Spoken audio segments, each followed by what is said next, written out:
Hello, good morning, good afternoon, and good evening, depending on where you are in the world today. My name is Shaan Mistry, Senior Product Manager here at Alteryx, and I am joined by Frederik Madsen, Supply Chain Analyst at Novo Nordisk.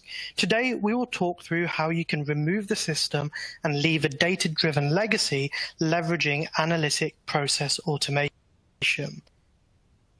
The late, great Clayton Christensen made the observation that companies who are succeeding with their existing processes and business models are actually inhibited from capitalizing on disruptive innovations in their markets due to their own current success. Companies with large sunk costs in legacy technology nearly always have comparable but sometimes less visible costs in the legacy processes needed to maintain their business models. And this is often accompanied with mindsets as the culture hasn't adapted to market needs around customer focus, delivery speed, or automation. In fact, there's a real inertia around digital transformation because successful companies just assume that they can disrupt the market by adding technology to their stack rather than actually addressing the end-to-end analytics process itself, including things like the underlying data, the cultural change needed to bring the organizations on that journey with you, and a willingness to cannibalize existing business models on this journey as well. We're going to share a new way to take all those data assets from across the organization and push them to deliver actionable and automated insights.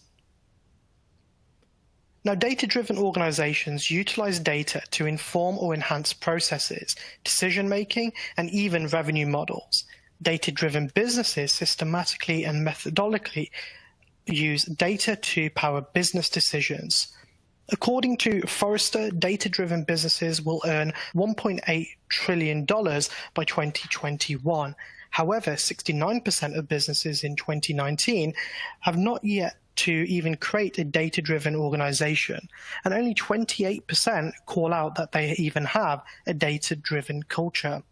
Businesses that are data-driven are 77% more likely to significantly exceed their business goals, and according to a McKinsey study, they are also 19 times more likely to be profitable. These data-driven businesses don't just use BI to inform their decision-making, they build decision-orientated business models that implement processes and action to deliver faster business outcomes. Companies such as Netflix, Amazon, and Google are actually great examples of this. Despite the fact that data-driven businesses outpace their competitors, over 50% of businesses are still not competing on data and analytics. These data-driven businesses create a competitive advantage by acting smarter and faster than their competitors. In fact, according to a McKinsey study, data-driven businesses are 6 times more likely to retain existing customers and 23 times more likely to acquire new customers over the competition. Being data-driven and insight-led becomes a competitive differentiator, creating new opportunities for monetization and introduces new business models for expanded growth. These data-driven businesses must invest in talent as well. Companies with a highly engaged workforce are 21% more profitable than their peers, yet 85% of employees today are not engaged at work. Employee engagement is not just about, do I do my job well? It means there is a sense of satisfaction and purpose that comes from being able to actually get your work done. Now, automation is a key driver related to job satisfaction, and 74% of employees state that automation improves their job satisfaction. If we think about what that actually means and what it boils down to value. Employees want to know that the work is actually the work that they're doing is actually valuable to the business and that they themselves are actually valued. So manual, mundane processes that can be automated lead to, I suppose, a lack of engagement. And when automation is introduced, employees are free to focus on high-value activities, creating increased engagement with a sense of purpose.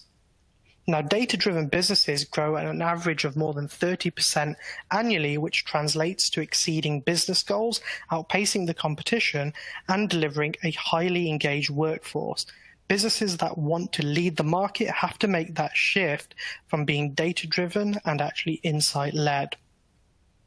Now, when we think about outpacing the competition, working with agility or even trying to upskill the workforce, all of that can seem like it's out of reach with analytic energy and enthusiasm getting burnt before we even get going.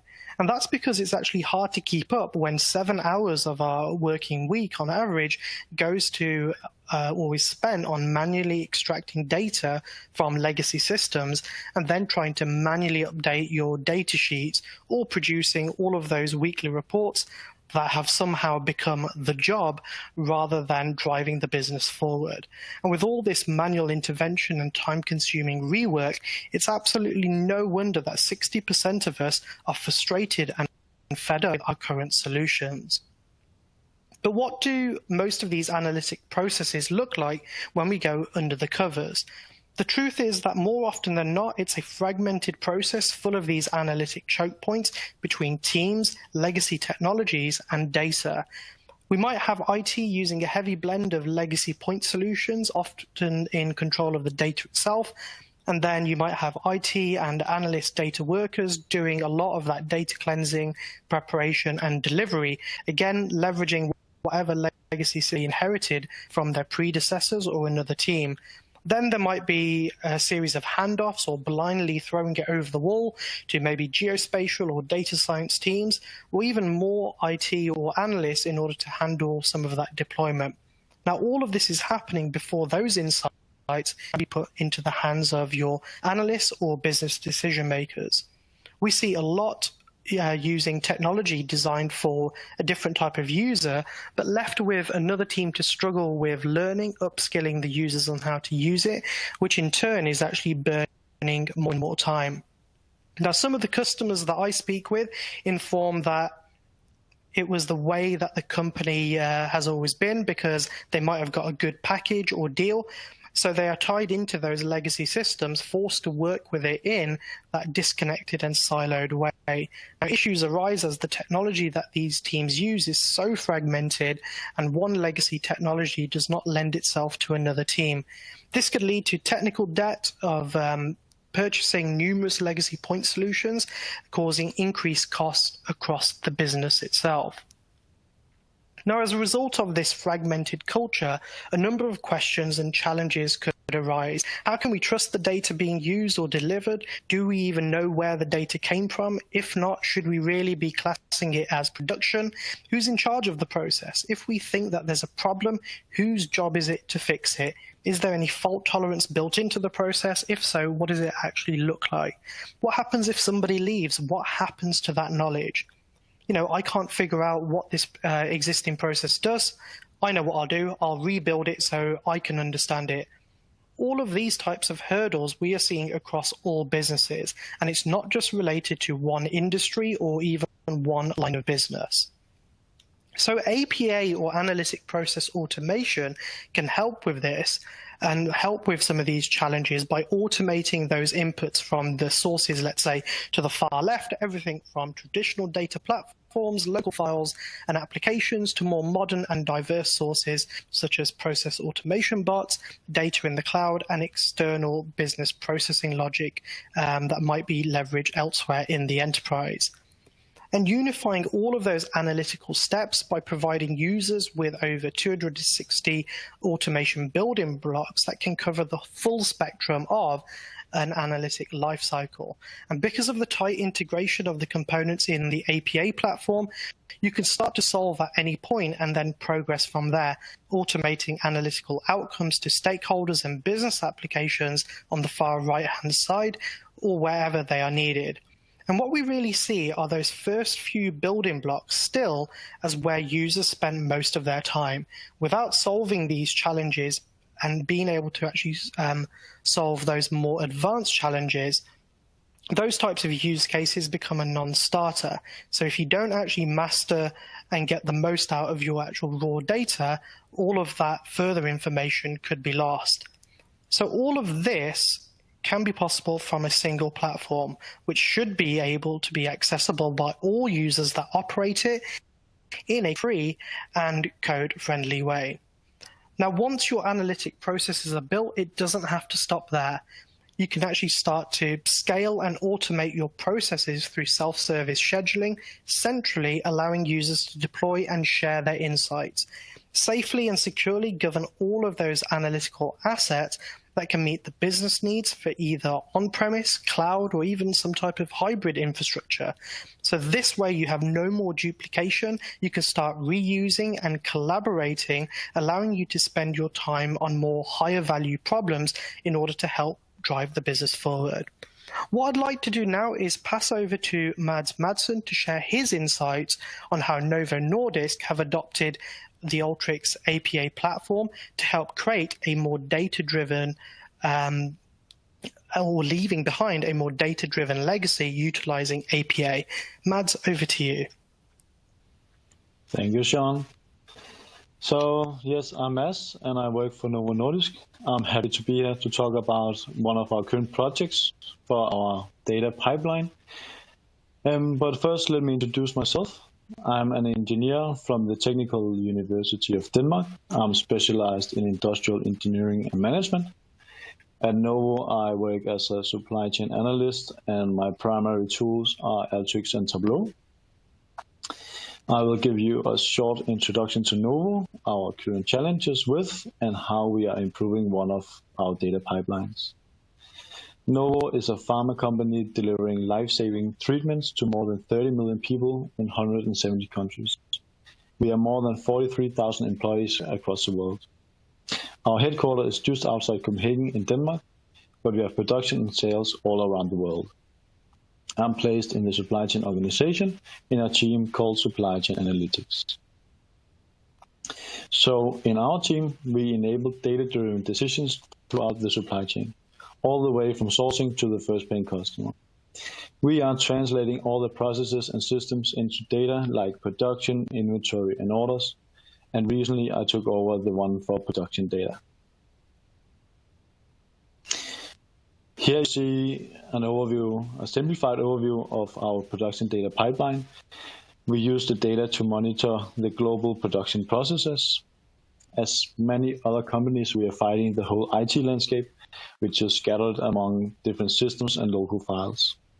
Our data is collected and stored in the business warehouse, which was implemented many years ago. At the time, a lot of reports were developed to be extracted into Excel, and currently some of the users still use the reports directly from the business warehouse, whereas other people combine reports using tools like DataStage, SQL, Excel, and VBAs, or they do it manually to create further insights.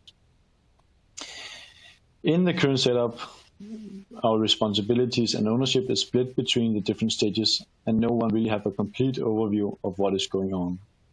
So 10 years of business logic and changes are hard-coded into heavy code systems. When you have no transparency, can you then imagine how long time it takes to troubleshoot and correct errors? It really creates a long response time for any change. So what's happening is that everything has changed since this pipeline was developed. When it was developed, there was a team, a scope of processes, and the technology available. The team was based on a subject matter expert, some developers, and the line of business. Right now, the team is only me. Processes always change, being added new products, new ways of doing things. Adding to that is a combination of customization of systems, system upgrades, or completely new systems. So the challenge that we're facing is that what can you do when you have a completely new team? You are facing new processes, you lack documentation of the current pipeline, and the business need for data is bigger than ever. What we are doing is that we are building a transparent and agile pipeline using Alteryx as much as possible, and then we are training our users to use the data from Alteryx rather than the business warehouse. We are creating trust in our data by using tools that enable end-to-end transparency from the source system to the final report. We are removing the black boxes and hard-coded logics from heavy code software. At the same time, we are creating transparency for our master data as we free all mappings. Furthermore, we are investigating if we can stream data from the source systems rather than relying on the business warehouse. For Agile, we need to respond to the always dynamic business. We enable agility by moving away from the legacy systems as we remove dependency on key persons. As a side benefit, we can break down the silos between different stages and enable less specialized people to run the pipeline by using the code-free software. This way, we'll be able to respond to the dynamic business within days rather than months. So I will say, by removing the heavy code systems, we leave a legacy and empower our users. Thank you, and over to you, Shaan.